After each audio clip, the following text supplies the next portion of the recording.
தளபதியோட கட்சி சம்பந்தமா தேர்தல் ஆணையம் ஒரு அறிவிப்பை வெளியிட்டு இருக்கு. சோ அது என்ன அப்படிங்கறத பத்தி இந்த வீடியோல டீடைலா பார்க்கலாம். தமிழ் சினிமால உச்ச நட்சத்திரமா இருக்க தளபதி தமிழக வெற்றி கழகம் அப்படிங்கிற ஒரு கட்சி ஆரம்பிச்சிருக்காரு. 2026 சட்டமன்ற தேர்தல்ல தளபதியோட கட்சி போட்டியிட போகுது அப்படிங்கிறது நமக்கு தெரியும். சோ லோக்சபா தேர்தல் இப்ப முடிஞ்சதுனால தன்னோட கட்சி வேலைகளை தளபதி இப்போ தீவிரப்படுத்தி இருக்காரு. அதே சமயம் ஜூன் மாசம் தன்னோட பிறந்த நாள் அன்னைக்கு பிரம்மாண்டமான மாநாட்டை நடத்துறதுக்கு தளபதி திட்டமிட்டு இருக்கிறதா ஒரு நியூஸ் வெளியில வந்திருக்கு.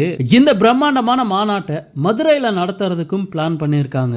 இன்னொரு பக்கம் தளபதி தன்னோட கட்சியை பதிவு பண்றதுக்காக தேர்தல் ஆணையத்துல விண்ணப்பிச்சிருக்காரு. இந்த நிலைமையில கட்சி நிர்வாகிகள் சம்பந்தமா ஒரு அறிவிப்பு வெளியில வந்திருக்கு. அதுல தமிழக வெற்றி கழகத்தின் தலைவர் ஜோசப் விஜய், பொதுச் செயலாளர் புஷி ஆனந்த், பொருளாளர் வெங்கட்ராமன், தலைமை கழக செயலாளர் ராஜசேகர், இணை கொள்கை பரப்பு செயலாளர் தஹீரா அப்படின்ட்டு நிர்வாகிகளோட பெயர்கள் வெளியில வந்திருக்கு. அது மட்டும் இல்லாம இந்த கட்சி தொடங்குறதுல யாருக்காவது ஆட்சேபனை இருந்தா தலைமை தேர்தல் ஆணையத்துல தெரிவிக்கலாம் அப்படிங்கிற மாதிரி சொல்லியிருக்காங்க.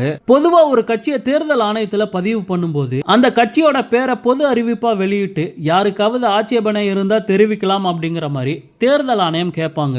அப்படி யாரும் ஆட்சேபனை தெரிவிக்கல அப்படின்னா கட்சியோட பேரு ஒதுக்கீடு செய்யப்பட்டு கட்சியும் பாத்தீங்கன்னா பதிவு செய்யப்படும். சோ அந்த அடிப்படையில தான் இப்போ தளபதியோட கட்சி பேர் அண்ட் நிர்வாகிகள் குறித்த விவரங்கள் பொது அறிவிப்பா வெளியிடப்பட்டிருக்கு. சோ தளபதியோட கட்சிக்கு யாரும் மறுப்பு தெரிவிக்காத பட்சத்துல இன்னும் ஒரு வாரத்துல தேர்தல் ஆணையத்தால அங்கீகரிக்கப்பட்ட ஒரு கட்சியா தளபதியோட கட்சி மாறிடும். சோ வெயிட் பண்ணி பார்க்கலாம். ஓகே நண்பா, இந்த மாதிரி தளபதியோட எல்லா அப்டேட்டுமே மிஸ் பண்ணாம பார்க்க நம்ம சேனலை சப்ஸ்கிரைப் பண்ணி சப்போர்ட் பண்ணுங்க.